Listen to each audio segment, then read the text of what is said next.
Hi, everybody. This morning I want to talk to you about encryption and cryptography. It's a fun subject without a doubt.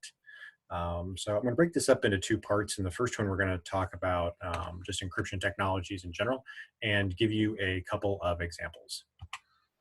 So first of all, the motivation behind needing encryption is doing transmission alone in clear text is often not enough. And so we need to be able to keep the data private so that only the sender and the receiver or the intended recipients can understand what that message says. We can also use it to verify identification, so we know that the sender or the source of that data is legitimate. And we also use it to verify the integrity of the data, such as, I'm downloading a file and I want to make sure that I got all the bits that were intended to download. So we can use encryption to do those things, although it cannot compensate for human weakness, right? So this still means that people have to be smart. They can't share passwords or just not using encryption at all. Transmitting credit card data over HTTP sites that aren't SSL encrypted is not recommended, not a good idea, and including confidential information in email, which is not secure transmission as well, is not recommended. So basically the way encryption works is someone is going to send a message in plain text, such as hello, right? If we were doing programming, we would say hello world naturally. We would encrypt that. That would result in some sort of ciphertext. And then the person on the other end would decrypt that, not losing any of the data, so it would maintain its integrity, and you would end up with the original message.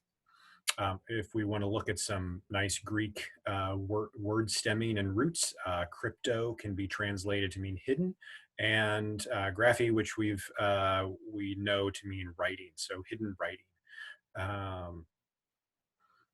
And if you think about the word cipher, that's Arabic for empty. So this makes it obvious as well that cipher meaning empty, that when I look at it, it's basically a bunch of gobbledygook, right? Now, there are some limitations to encryption.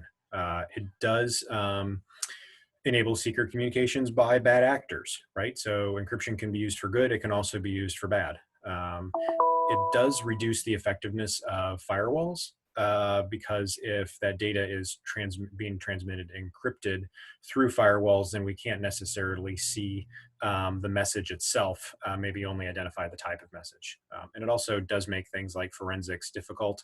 If I were to obtain a laptop as part of an investigation and the hard drive's encrypted and I don't have the passphrase key to get that out, then that's going to be more difficult for me to decrypt and get that data off the laptop.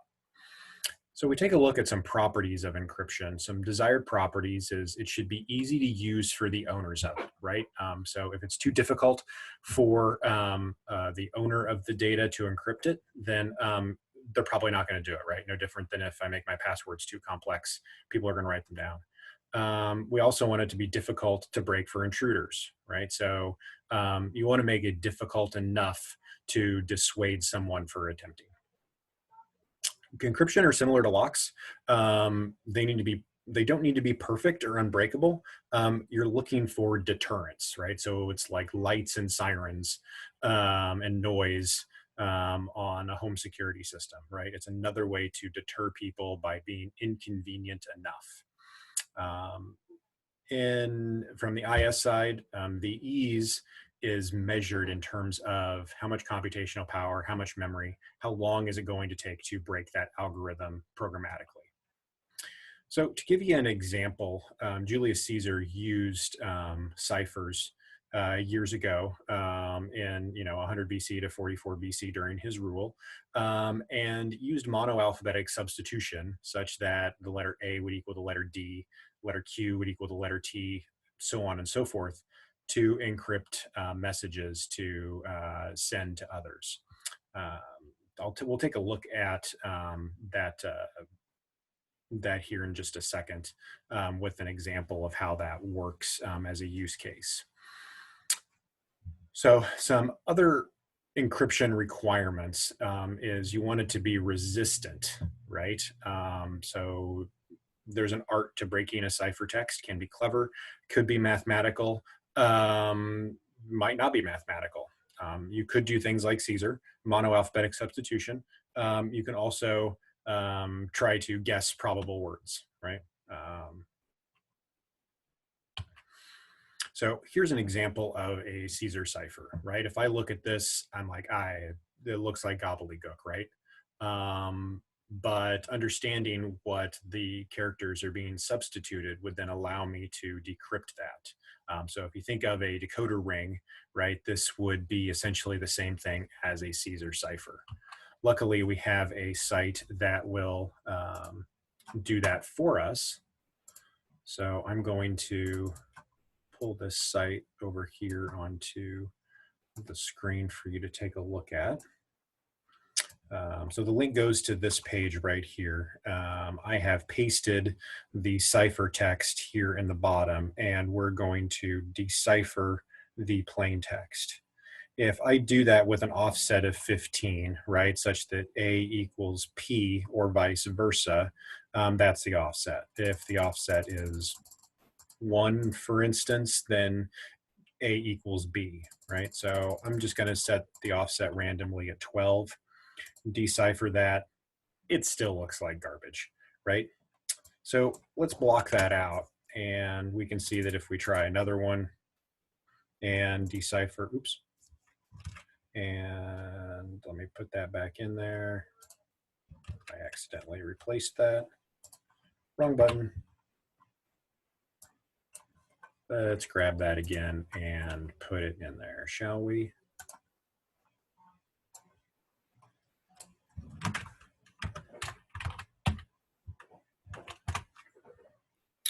So we'll put our ciphertext in there. And if I do an offset of 18 and decipher the plain text, then I get, this is a test of the Caesar shift cipher. Please tell me what this message says, right? So you could use this to decode it. Doing this by hand would certainly take longer, but it could be done with some pencil and paper.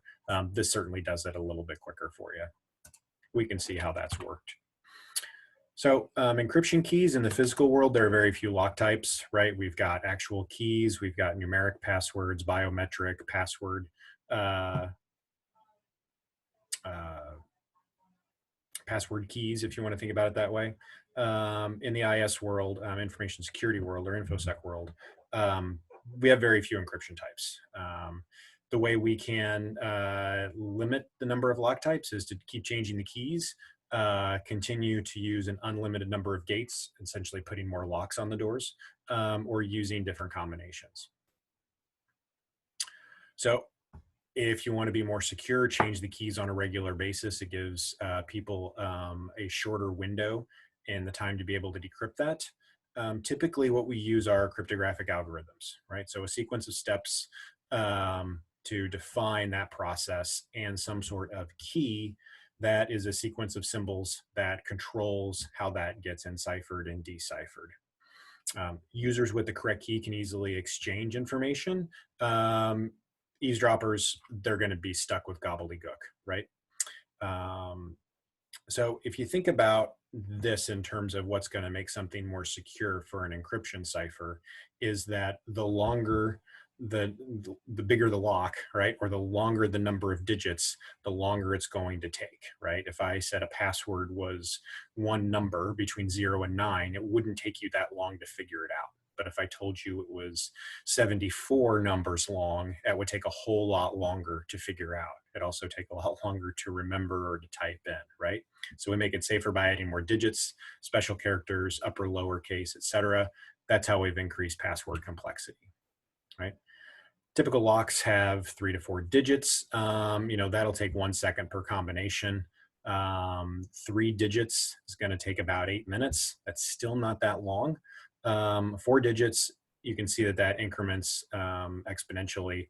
Now all of a sudden we've got 83 minutes as soon as we go to 4 digits. You can see that real time, especially in our cell phones, as we have 6 numbers now to unlock our phone, or 8 numbers, or longer passwords.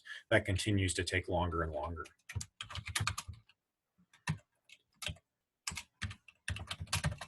my password were big blue 123, the strength is so-so, if you will. You can see the value. Um, if I were to use a standard desktop PC, that would still take 20 million years to use a dictionary attack vector on that. If I started to use things like GPUs, I could slowly get this down to about 2 years to try to do a brute force attack. That's going to take a long, long time. If I use a dictionary attack, it looks like it hasn't been able to calculate that yet. But this is kind of a fun site to see how strong your password is and do a password checker. It's not secure, so I wouldn't actually use your actual password in here because it might be able to get picked up. But it's kind of a nice tool to use as long as you're not using your real password. So general properties, the input should appear to be as random as possible. Um, Patterns can be exploited. Humans like to make sense by creating patterns. So randomization is the way to go there. The length of the output should be unpredictable as well. Otherwise, information could be revealed. And randomizing the effect of each input bit could also increase its strength.